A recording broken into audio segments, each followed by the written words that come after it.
From Asia's most famous illusionists and one of the world's leading illusion acts comes a groundbreaking DVD on stage illusion instruction. J.C. Sung and Magic Babe Ning, Asia's hottest illusion duo, take you behind their illusions to shed insight on their performance, design, and approach to modern illusion presentations.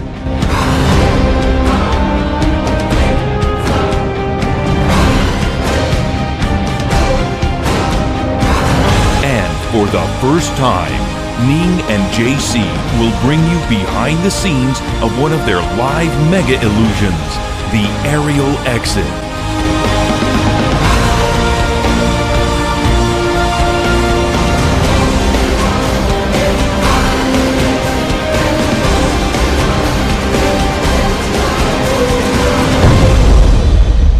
This is Behind the Illusions. Hi, I'm JC Sum. And I'm Magic Babe Ning. Welcome to Behind the Illusions, a look at our approach to the design, performance, and presentation of grand illusions. In this DVD, you're going to see a collection of our favorite illusions performed at live events as well as on television. We're going to show you a couple of our original illusion designs as well as reinventions such as crystal metamorphosis, 360 sawing, and revolution. We'll also perform a couple of classics such as the shadow box and the crystal casket. That's right. We'll then go behind the illusions where we will share insights to our design and performance philosophy of stage illusions. After that, we'll go behind the scenes of one of our mega illusions and we'll share with you the process and everything that goes on with such a stunt. Thank you for supporting our work. We hope that you get some value out of this DVD and apply it to your own illusion stage performances. Well, with that, let's get started.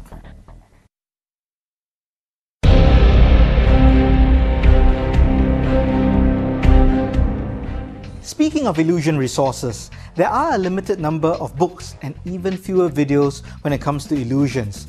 But there's definitely more than enough material to help you develop your illusion expertise and experience in this field. Now, there are different resources for different levels of experience in illusions. For example, for the beginner, Paul Osborne's books are very popular. He's got a great series. Now, while some of the material in terms of design and approach are a bit dated, it will still give you a very good grounding to illusion building and design. Andrew Mayne has come up with lots of booklets, books and DVDs on the subject.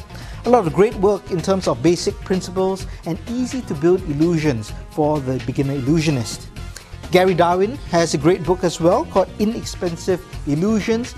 It will help you do work on black art illusions and it's a great resource if you're looking for cheap but effective illusions. Now, if you have the chance to stumble upon Chris Murphy's book, it is really great. Well, it's actually a set of lecture notes, but it's from the builder's perspective, so it's really useful. Now, for the must-read books for the intermediate to advanced illusionists, you can't go wrong with Jim Steinmeyer's books. He's got plenty of books, all with great illusions from the intermediate to the advanced illusions. Rand Woodbury has a great collection of books. His Illusion Work series is really highly rated, as well as his other books such as Diversions, as well as the Base Book, which examines different kinds of bases for the modern illusion design. Now, for even more advanced illusion designs that really require a professional builder to fabricate, check out books by Yogana, Tim Cloutier, as well as Mark Parker, who has 2 books out with really great but not really simple to build illusions. There are books on general illusion principles, such as Steinmeyer's books. He covers a lot of principles, as well as the series by S.H. Sharp. Great books for general illusion principles that you can apply to a wide range of illusion designs.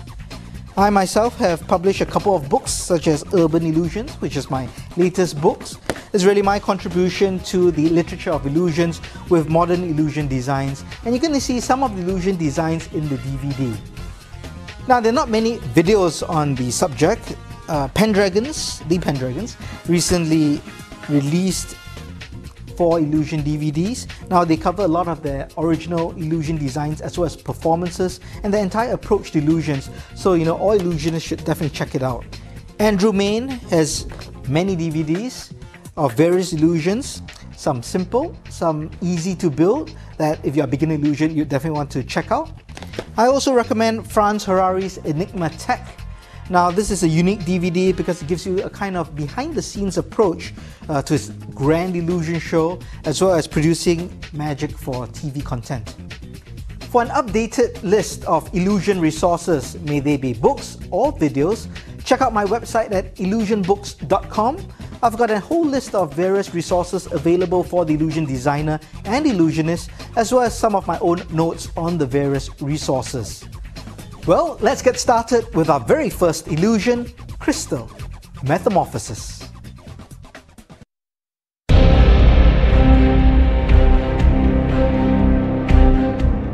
See, there's a saying in magic, the hands move quicker than the eye, but we're illusionists. So in this next illusion, we're going to try to move our physical bodies quicker than the eye. And we'll attempt to do so within the confines of a crystal clear box. We call this illusion Crystal Metamorphosis.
Now you've just watched Crystal Metamorphosis, which is my design for a see-through subtrunk. Now the subtrunk or Metamorphosis was designed by John Maskelyne and popularized by Harry Houdini and Bess, who performed it. But of course the modern day version that we know was popularized by the Pendragons for the extreme speed, as well as other great illusionists like Siegfried and Roy. So I kind of redesigned the see-through subtrunk because I wanted to do a subtrunk but not the regular packing crate or trunk, because I think it's way too common. I think every illusionist has performed the subtrunk at one point in their career, and many people do feature it in the show. So we wanted a metamorphosis in the show but wanted it different as well. So I went about examining to try to design a see-through subtrunk built for speed. Now, I do know some people have performed the see-through subtrunk, but I don't think anyone has achieved the speed that we currently have. And it's really got to do with the design of the subtrunk. So what makes Crystal Metamorphosis built for speed? There are 6 secrets. Now, the first secret is the actual size of the trunk. Now, you need the trunk to be a certain size and specifically a height to be able to achieve the speed that you want. Now, the first subtrunk that I ever built or had built for me was pretty small because I wanted it to be able to pack flat, travel easy and pack small. But the problem with that was due to the constrained space, there's not enough room to maneuver and thus it kills down the speed. So, when I was looking at different designs and trying to figure out what would be the most ergonomic and what would be the least amount of movements possible to create an exchange, size was very important, specifically the height. So if you're looking at a sub-trunk, whether it's a see-through or a normal trunk, you want a trunk which can be pretty big and pretty high. So you want it higher rather than longer. Secret number 2 is the slanted design of crystal metamorphosis. Now, because of the slanted design, it actually cuts down the movement of the performers. Now, if you're in a normal box, the movement you would have when you're opening a trap, in this case a top loader, you would have to move your body, go down, pull open the trap, and then climb out. With the slanted design, it allows you to do everything almost in one action. You can actually move and pull the trap all at one action. Because I've cut down the number of movements that I have to make, speed is increased. So the slanted design is a functional design. At the same time, it creates an asymmetrical look of the prop, which is pretty cool as well. So in a way, it's a perfect marriage between form and function. The next secret is the design of the trap. How it opens and how it's actually attached to the lid.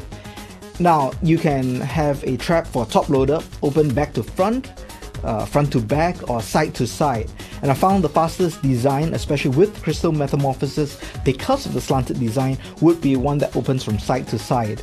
My catch or latch system to the lid also creates almost an instant opening and closing and locking to place, so there's no fumbling with latches and locks. Now that again cuts down the number of steps needed, which allows for speed. Technique, that is a very important secret, and you might not really think of technique in illusion handling or presentation. You normally may think of it for a close-up sleight of hand, but especially for this illusion, technique is very important between the two performers. You need to know exactly when you're coming up, when you're going down, where your foot is going to be, where your hand is going to be. Everything has to be thought out, has to be blocked, has to be practiced and rehearsed. And you have to figure out a technique that works for you.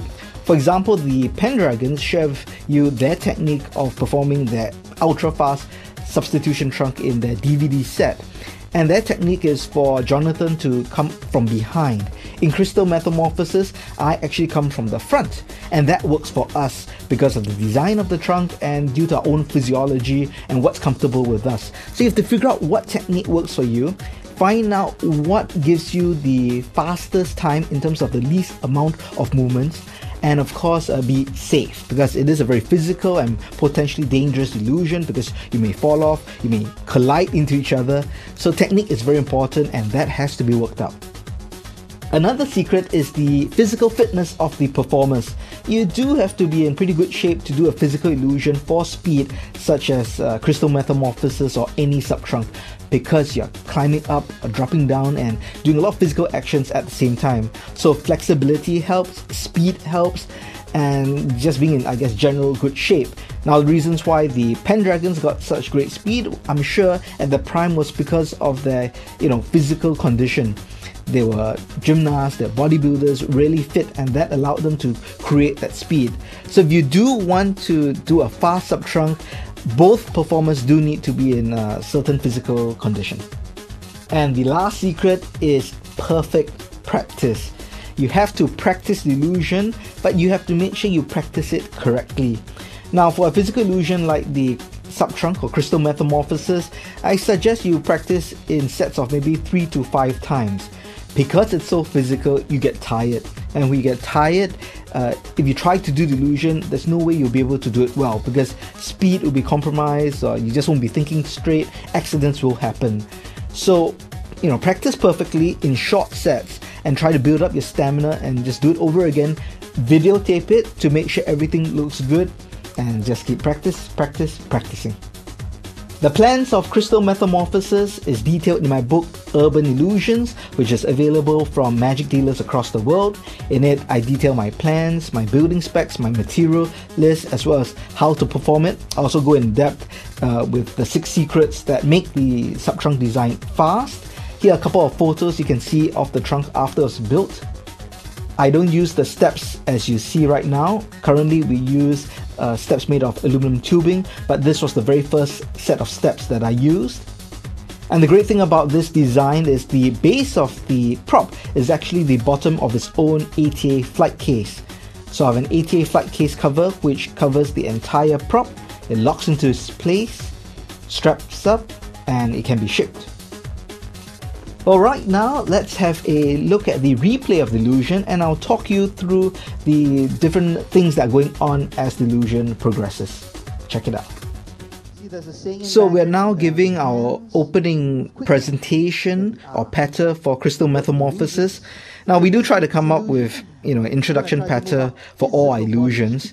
Now sometimes I come up with quite elaborate presentations, but due to our style of performance and just the nature of our performance venues, some people have feedback that they prefer a shorter intro. So I often streamline the introduction, but still try to give it some context. Now, as we perform this illusion, one thing to notice is actually the lighting design that's going on in the background. Now, this is intelligent lighting, so it's actually synced up with the music, and you see it correspond with the music. So the speed of the lighting and the changes in pattern will actually follow the beat of our music. Now again, when you perform any kind of physical illusion, you want to think about choreographed presentations and movements. So even just jumping into the trunk smoothly has to be thought about and figured out. You can see here Ning really adds her own touch in the locking up of the sub-trunk, which makes it visually pleasing. And with this design, you can see it's everything happens very fast. We don't use a sack. It's everything you see is what you get. Now right now, once Ning lifts up the curtain, I've already climbed up and the change has happened. I'm going to pause it right there. So once Ning lifts up the curtain and I see it in view, in fact, you can see my hand is already on the trap even before she lifts up the curtain. And notice I actually banged the sides of the trunk first to show it solid, but that was also to give a justification of why my hand would reach up on top. So it kind of looks like I'm just stabilizing the lid when Ning climbs on top, but actually I'm getting a grip on the finger hole of the trap. Now once Ning raises the curtain past me, so I actually visually see the curtain past me, I immediately open up the trap and I'm climbing up. So I'm climbing up, or pouncing up actually, as she's raising the curtain. So by the time she has the curtain up at chest height, I'm already up and I'm just trying to get a good balance. Almost immediately, I perform the switch, hold it just for a split second, Ning literally drops in and closes the trunk. And again, it's because of the design of the trunk allows a fast closing and locking of the lid. So notice the lighting design as well. It actually changes. It actually speeds up first because of our music, and once the metamorphosis is revealed, the lighting changes from colored to white light, and I strike a pose and Ning is inside, and this is of course a definite applause cue and to really strengthen and emphasize the effect of the transformation. Holding your cue or your applause cue is very important. A lot of performers, especially new performers, don't hold the applause cues long enough and they just strike a pose and they move on and it doesn't look as good. And the great thing of course with crystal metamorphosis is you see the exchange instantly. You don't have to open up the locks, you don't have to open up a sack. The exchange is instant, we get out of it quick and we strike our finale pose. Well, that is crystal metamorphosis. It served us very well. We have performed it across the world, and I know that several illusionists in Australia, the US and Europe have also built the illusions based on my plans. They performed it and they served them really well as well.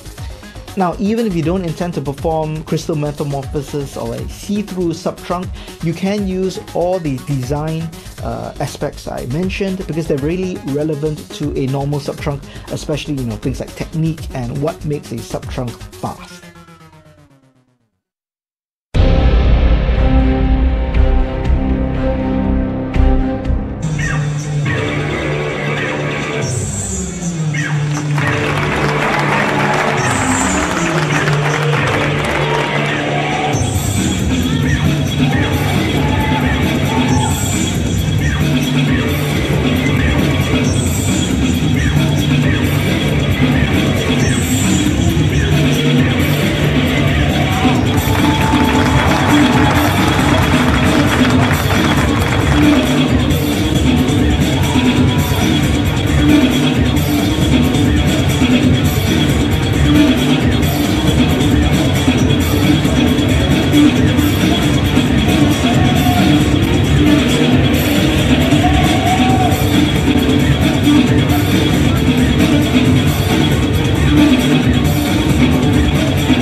This is Crystal Appearance, our name for the crystal casket illusion, but this is my design.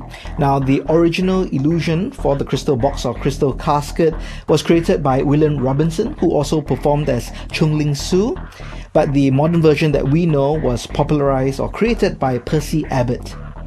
Now, the design for crystal appearance you see is my take on the illusion. Nothing radically different, but as with any crystal appearance, the key element is the deceptive base. And with this illusion, I will show you my approach and philosophy to deceptive base design. All professional illusion builders will build a version of this illusion. They'll all have their take on a deceptive base. There are different touches on how to make it more deceptive, whether it's a multi-step base, whether it's a bevel base, or other tricks that they might have. Now, if you are interested to build a base or learn about bases, I think Rand Woodbury's base book is a must-have resources. He gives many ideas on different styles and designs of modern bases. He also talks about bases in Diversions, another book of his. I go through my base design and philosophy in my book Illusionary Departures, and I think I have a kind of an unorthodox way of building the base. Now, I think the fundamental principles of the base design are the same, but the way I built the base actually makes it really strong but extremely lightweight. I mean, this base could fall off a truck and it will not be damaged due to the construction. And you can see it in my book Illusionary Departures. I've got a couple of images you can see over here. Now, I favor a multi-base design or multi-step design, as you can see, and I always employ the Alan Wakeling idea of having corner feet or little pedestals or blocks which kind of separates different steps, or the tabletop with the top step. Here are some photos of my base. In fact, this is crystal appearance at the workshop after it was built. Here's a shot of the base without the crystal casket on top. As you can see, it's really deceptive even in this light. Now, if we look at my main table step, which is this one right over here, that is actually a cover. It's not even a solid hollow block as most people would do. So mine is merely a cover. And the underside of the base is a bent sheet of aluminum, about, I think it's 2 mm thick. So as you can see, this base is really thin. I think this is about 8 or 8.5 inches. I can fit into this base, and of course a girl can fit in, an Asian girl can fit in pretty comfortably. And I'm just like Rand Woodbury, I would fight for every ½ inch just to make a base deceptive. Now, some things to know about when building bases: make it as wide as possible. Your main step, which is this one right over here, should be as big as possible. Of course, the bigger it is, it makes the prop bigger, so you have to really think about the design in terms of how big you want it for easy transport, yet to make it deceptive. Also, you want to make sure the steps do not look too thick. If you want to have multi-steps, I get away with 3 steps, as you can see: the main step, my secondary step, and the top step over here. Now, the top step is generally covered by the container where the person is going to appear, so you can get away with a thicker step there. And if you need to make a base thicker, I think that's the step that you would make thicker. One thing I do is I keep a scrapbook of different illusion photos of all illusions, but especially of illusion bases, because I see many bad bases. Now, a lot of bad bases tend to be beveled bases. I think in the 1970s, the bevel design was very popular, but I think a lot of people have abused it and don't really understand how a bevelable base should be designed and built so it looks incredibly thick. You see this shaped base with a thin aluminum strip, and it's supposed to be deceptive, but it is not. So personally, I prefer a multi-step base. I think it looks more streamlined, it looks a bit more modern, and if it's a first build for you, it's easier to build a deceptive multi-step base. But don't go and put 3, 4, 5 steps on it, because it's going to look bad. I've seen people try to build 2 main steps followed by a secondary step, and it looks like an elephant base. I mean, it looks like you can fit 10 people inside, and it really looks bad. So research different bases, look at different props. Top illusion builders would build really good deceptive bases, so use that as a reference point when building this particular illusion. Now we're gonna do a replay of the crystal appearance illusion as we perform it, and I'll talk you through that as well. We always use crystal appearance as an opening illusion when we put it into the show. I generally do this fire eating segment here. Now a lot of venues now, don't allow fire, but if they do, we would use fire. It, captivates the audience, shows a little bit of skill, and just, the way I perform just brings up the energy level. And of course the music design is important as well, just to make it interesting. Now in this particular performance, I'm actually transforming Ning's FHM cover into her, but we also just do it straight where, there's nothing in the case or in the crystal box, and she appears. Now notice how my lid is actually a double lid which closes, and I'm going to pause here and talk about cloth work for just a bit. Now the reason why I designed the crystal appearance the way it is now and the way the cloth is attached is because in a standard prop or crystal appearance handling, there's often a big cloth that covers the entire crystal box portion, and that's how I performed it previously or years ago as well with my first crystal casket. Now the thing is, the cloth has to be really, really big. Now this makes illusion cloth handling pretty messy and difficult, so you need assistants to help you out, which means to perform this illusion you need another 1 or 2 assistants just to open up the cloth nicely and make sure the entire box is covered. So my cloth starts off at the top edge of the prop. I take it up, do a little whirl as you saw just now, just to give it a bit of flourish, and I start covering the sides of the prop. And I'm using Velcro. It's not pretty fast, but it allows people to see inside the empty prop all the time. Now once I do a partial turn, Ning is already getting out. I do some gestures to break up the time, give it a pull, and there's this dramatic appearance. Now I should mention that the lighting for all this is for live performance and not for video or TV, which is why it may seem darker at times. Here we have some interaction between us just to establish ourselves as a dual performer team, and not just as, it's not an illusionist and an assistant, so we have an equal pose here to show that we are an equal duo. So that is crystal appearance, our design as well as our performance for the crystal casket illusion. Now I'm going to show you another illusion which also uses a base design, and that's the smoke chamber illusion.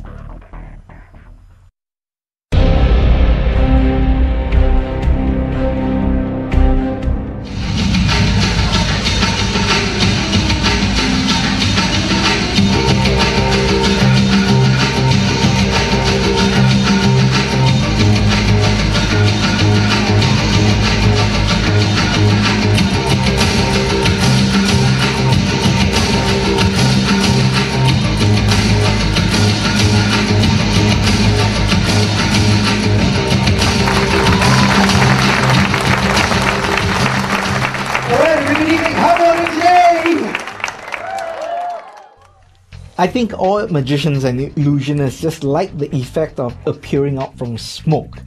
I've always liked the smoke chamber effect, so when I had a permanent show which ran for 13 months as a daily show, I thought it would be perfect to be able to build a smoke chamber and use it as an opening illusion. And I actually used it as a second part of a teleportation illusion, which was the opening illusion of the show. As you saw in the performance, it's basically a big empty plexiglass cabinet or box which fills the smokes and makes the illusionist appear. But I'm going to give you some tips and some design points as well as performance points if you intend to perform the smoke chamber illusion. Here are a couple of photographs of the smoke chamber illusion. As you can see, it is also a deceptive base with a big cabinet built on top of it. Now again, this uses my typical base design, which is a multi-step base, and using the Allen Wakeling ball feed block separators of the main step and the secondary step. Now actually, due to space constraint, because our backstage area was very small, I had to build a small base. Now I would have rather built a much wider base for the main step because it would look more deceptive. But I got away with what I call a much more blockish base, simply because the top portion of the cabinet is really big, so it kind of balances out. Now, if the box was like a crystal casket and a small and was on top of this base, it would look really bad. It would look ugly in terms of design, and it would not look deceptive. But because I use a low base profile with short legs here and a very tall big cabinet on top, the focus really is not on the base, and the deception still pulls off. And if you notice, in terms for the smoke chamber, we also have our smoke machine mounted at the back of the prop and going into a cutout in the back piece of plexiglass. So because of the big smoke machine, it kind of gives a reason for a necessary solid base. Here are some tips on designing and performing the smoke chamber. Now, the first thing is this illusion is really big and it's also quite fragile, so I will not recommend it for general touring shows unless you already have a very big show. You don't really want to pack down and set up this illusion all this time, because if you do, you're probably going to get a lot of leakage for the smoke if you have to pack it flat, and if you have to transport it whole, it's going to be really big. So if you have a permanent show or a venue where you can actually perform this most of the time, I would recommend you this illusion. If you intend to travel a lot, I don't really recommend this illusion. If you do build the prop, use at least 9mm thick plexiglass or acrylic. You know, I used 7mm when I first designed or built the illusion, and just, transporting the illusion, it cracked and we had to replace the parts. So I think I replaced between 9mm and 12mm, I think, so that was a really solid design.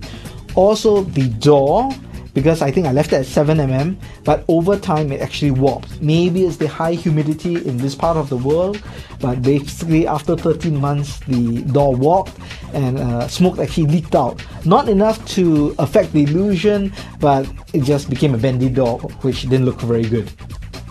For this illusion, you definitely want to use a spandex trap with a little ledge where you can stand on after you appear.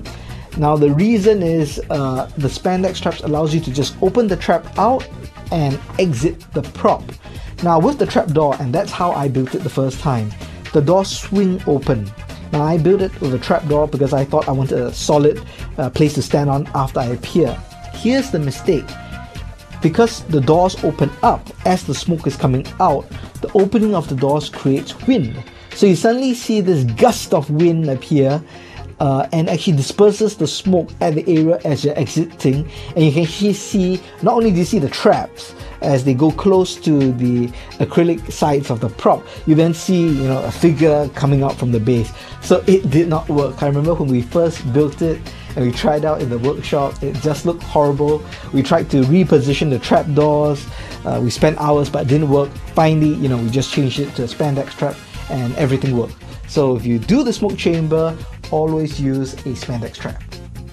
If you are performing the smoke chambers indoors, you probably want to install an exhaust fan in the ceiling of the prop, and I actually hit the button of the exhaust fan once I appear before I get out of the prop. Now, this is so the smoke disperses quickly. If not, you're going to have a chamber full of smoke. If you're doing this outdoors, you don't need an exhaust fan. But if you do it indoors, an exhaust fan helps. It also creates a nice image because after you appear, you're given your applause cue and you might be talking, you actually see smoke coming out of the prop, so it's quite a pretty image as well.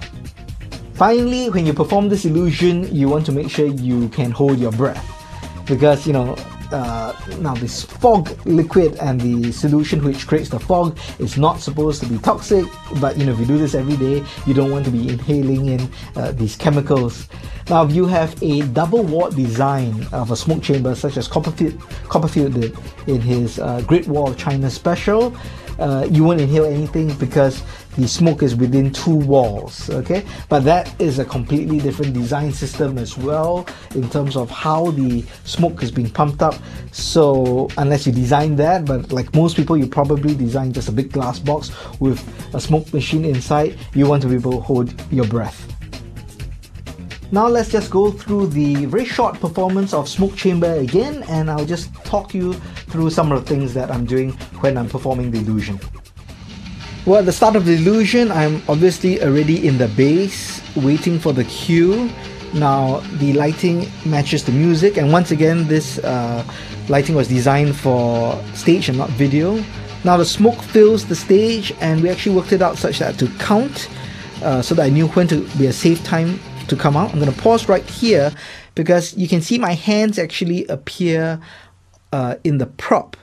Now, we did this just to add that additional layer of mystery and intrigue, because originally I just, had the chamber fill up with smoke, and I would open the door and I would come out and I would pose.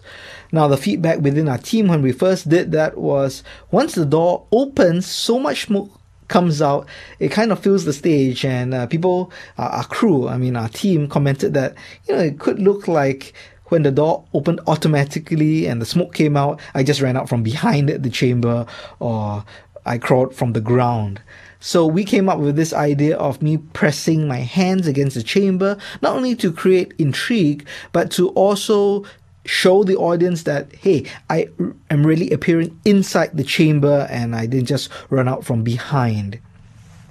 So I'm pressing my hands up on the door for a few moments, establishing my presence, and I open the door and I come out and I pose. Just before I come out, I actually hit the switch for the exhaust fan for it to come out.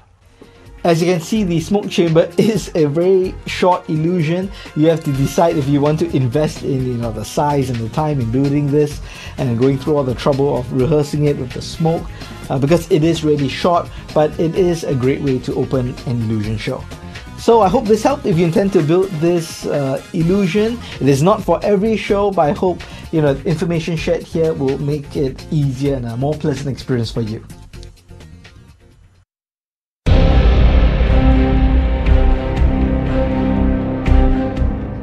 Now, I talked about grand illusion. Well, that's because, nothing beats the visual spectacle of the physical impossible of a large-scale effect.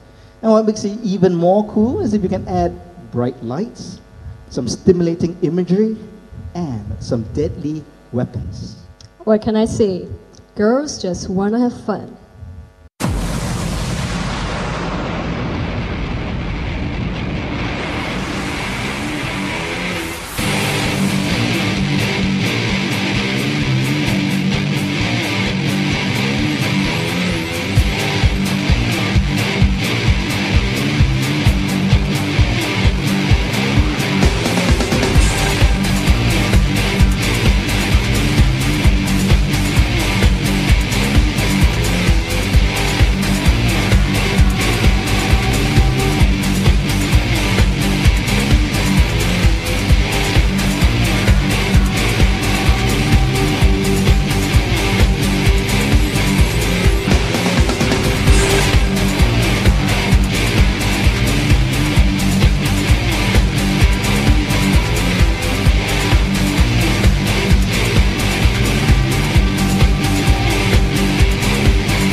You just saw an illusion performance comprising of two different illusions. I'll talk about the first illusion first. It's something we call the human light tunnel.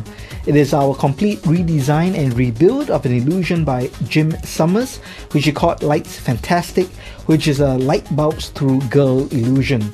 I'll show you some of the original photos in just a while, but I've always liked the illusion, or I saw the potential in illusion, but I never really liked the design.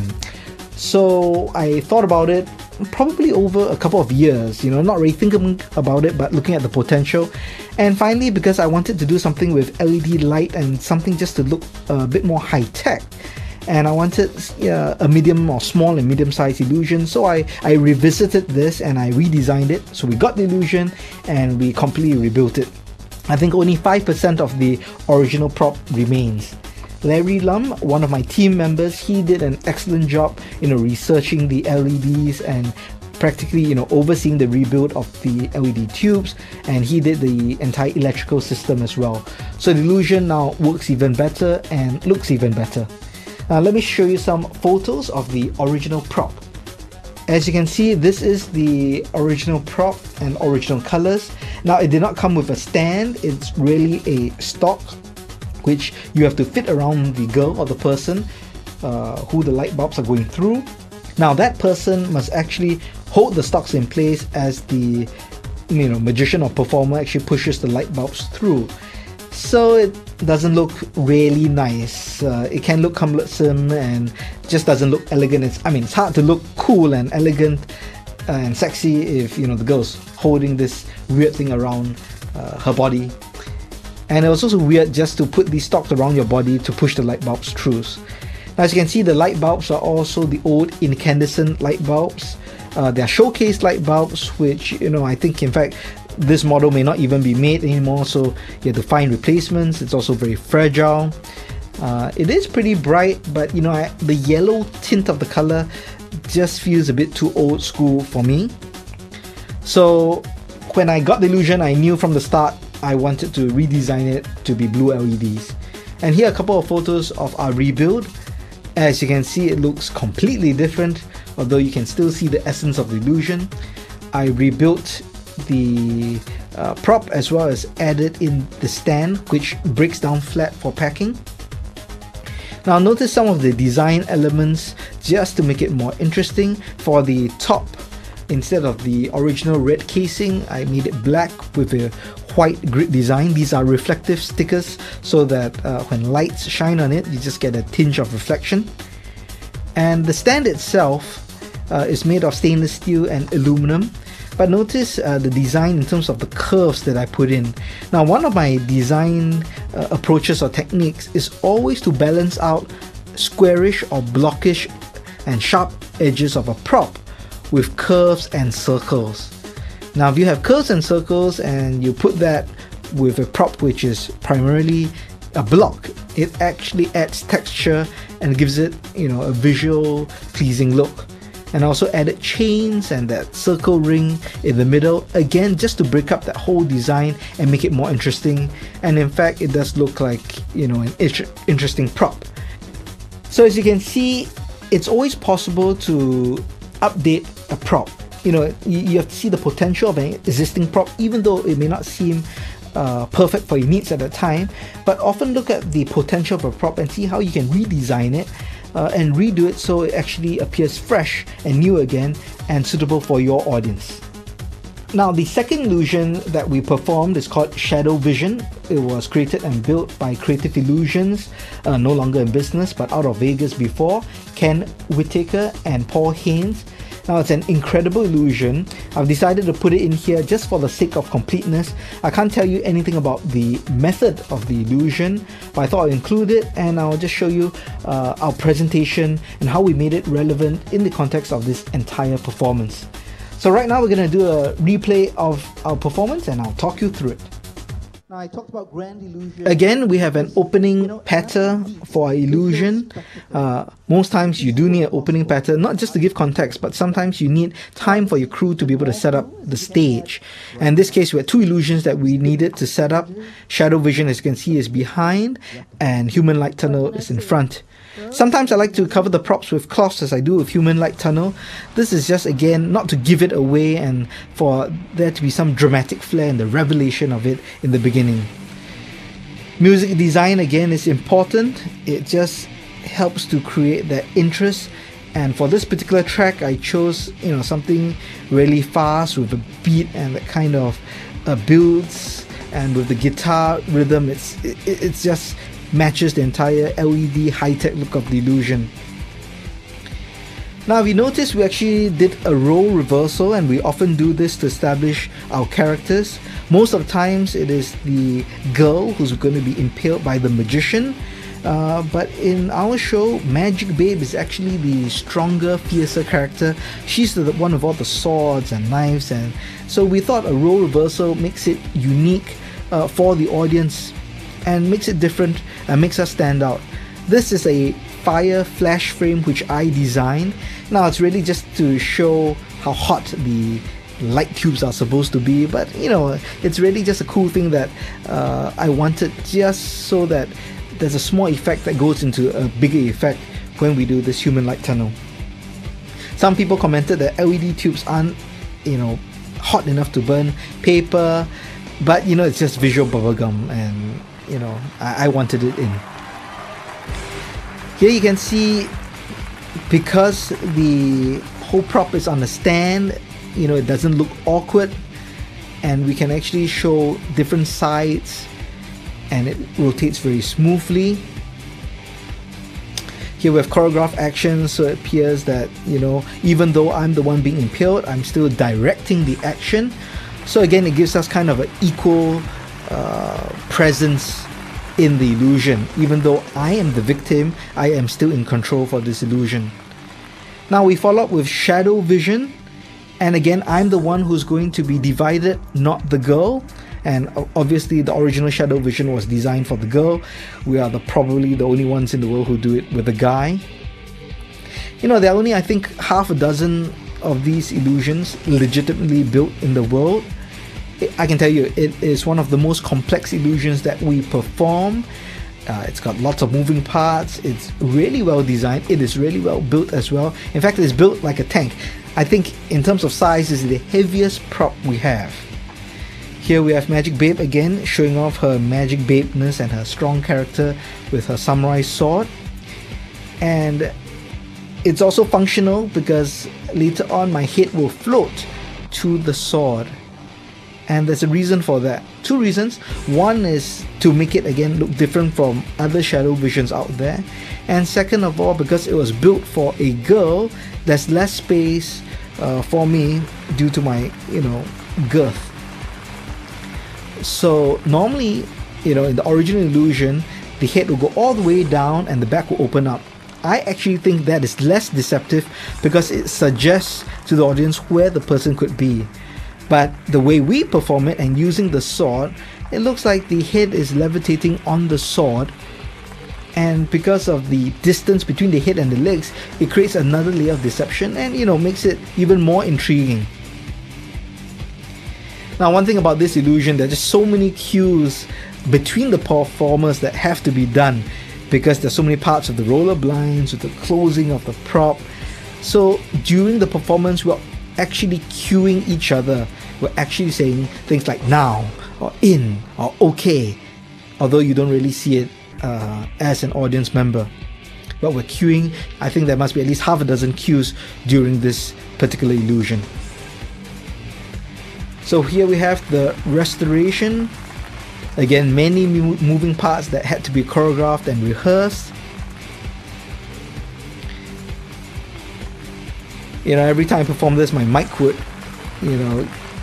go out of place. I have to redo it. And here we have the finale pose for the applause cue. As you can see in this particular illusion performance of Human Light Tunnel and Shadow Vision, we paired them up because they both had, the blue LEDs.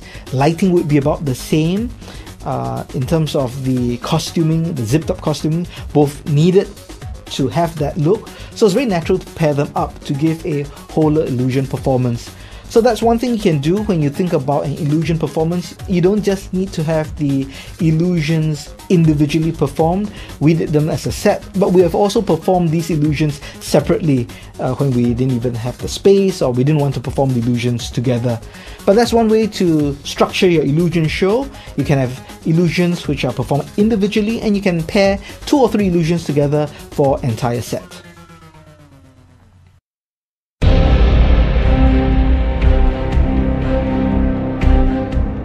As you can see, the steel lock is completely solid, and the front of the ATA case is made of diamond-plated steel. In fact, this steel plate can be removed from the front just like so. And if you notice, the trunk is completely empty. Now, the steel plate is solid on all sides, except, well, for this 3-inch hole right in the center. Now, for hundreds of years, magicians have defied the laws of physics by passing solid through solid. But tonight, I'm going to do something different. Tonight, I will try to pass my body through this solid piece of steel, through this 3-inch hole. Whatever you do, don't blink.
Impossible is an illusion inspired by Jim Steinmeier's Through a 1-Inch Hole, described in Device and Illusion.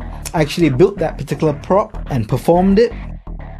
The presentation I adopted was different in the sense that I used it as a completely surroundable performance. So I actually had chairs on stage surrounding the back of the stage in a semicircle. So I invite audience members to come up on stage and sit down to view this illusion surrounded. So that's a nice touch to an illusion which can be performed surrounded. I did have to change the technical handling of the illusion. When I performed the Through the 1-Inch Hole, it's just quite tough to actually raise the curtain elegantly and doing it nicely and just smoothly. So I did it almost like a traditional sub-trunk, where I would stand on top of the trunk and I'll lift up the curtain. Now with Impossible, I've changed that again by moving behind and doing the curtain work, but the illusion still can be performed surrounded. Now, after I did Through the 1-Inch Hole, I redesigned the prop from a wooden crate to an ATA case, and I expanded the hole as well. This kind of modernized the prop and also allowed the girl's hand to come out from the front. This just made it more visual for a larger audience and for people behind if we didn't have video screens. Now, subsequently, I redesigned it by changing it to Impossible, by changing the entire front to a removable steel plate. And what this did, it actually changed the entire effect of the illusion. Now previously, the illusion was a girl disappearing and apparently going into the trunk through the 1-inch hole. And my audience generally perceived it as a girl disappears and reappears inside the box. Now that's how they perceived it, because when I did the 3-inch hole, I didn't use the rope which pulls the girl in, although I did with the 1-inch hole. But when I changed it to steel plate, it became a completely different effect, because now the focus became not the trunk but the actual steel plate. And with the audience examining the steel plate, the focus now became a penetration effect. So it was a penetration through the steel plate, or through that 3-inch hole through the steel plate. So because of that, it makes the illusion a bit more layered and a bit more complex, and it plays, more unique to the audience. Again, it becomes a different illusion among all the illusions that are out there. Now, impossible is one of the smallest illusions we have. In fact, it's what I call a practical illusion. Now, I know illusionists are always thinking about how to build their show, have big props. But, I do think professional illusionists especially needs to have illusions of different sizes, small, medium, and large, because you never know what conditions, what performing venue, and what budgets your clients have. I do know of illusionists who have only big props and they can't do a small show, and that's a problem, because even if the client has a budget to book them, the venue might not be available for them to do such a big show, and they can't take on the show because they don't have smaller props to fit that show. So I've always believed, I've been always a practical illusionist, always have different illusions that can be played for different shows and events. So impossible is what I call a practical small illusion. Because of its size, it can be performed from almost any stage, even if the stage is small. I can ship it overseas by excess baggage on a plane. It can fit into a SUV or multi-purpose vehicle. It can go through any doorway. It can be pushed through any kitchen of a hotel. So it's great for these small basic shows, or a bigger show where I need a small illusion, kind of a fill illusion in between.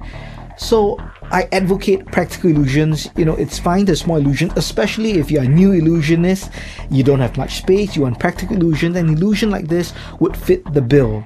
And the great thing about this particular illusion, different props fit inside the case for transport as well. So when we transport it, we put, I think, things like our mic case goes inside, our boots and different hardy props go inside. We cover it with a canvas case, strap it up, and it is good to go.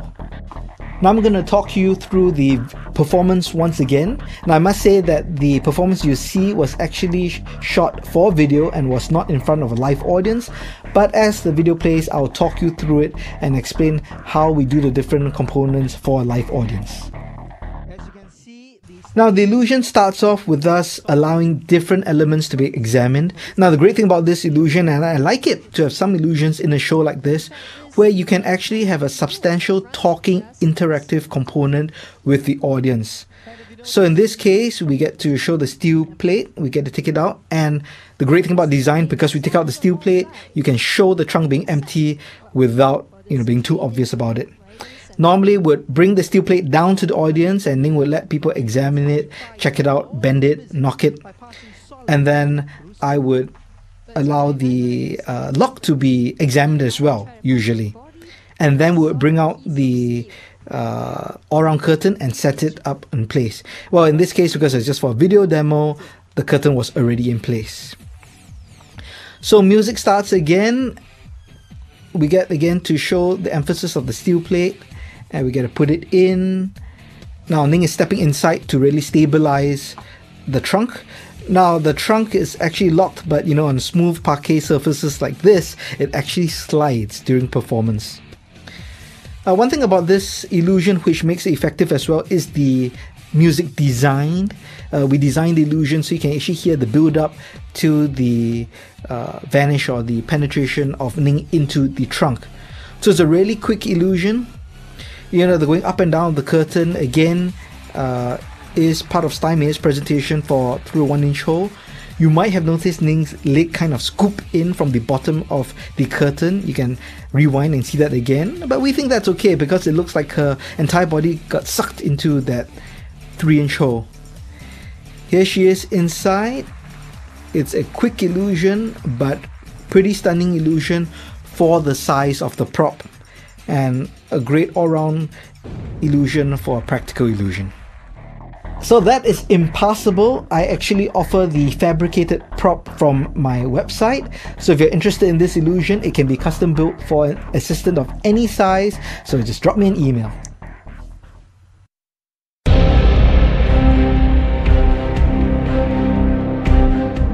A couple of months ago, JC and I, we were on Star World's Asia Uncut talk show. And we closed our segment with this very illusion. That's right, in a bit we're going to dim the light, so I'm going to request all those with cameras not to use flash photography so you don't spoil the enjoyment for everyone. On this particular illusion, we are going to manipulate light and space.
Light and space is one of Ning's favorite illusions.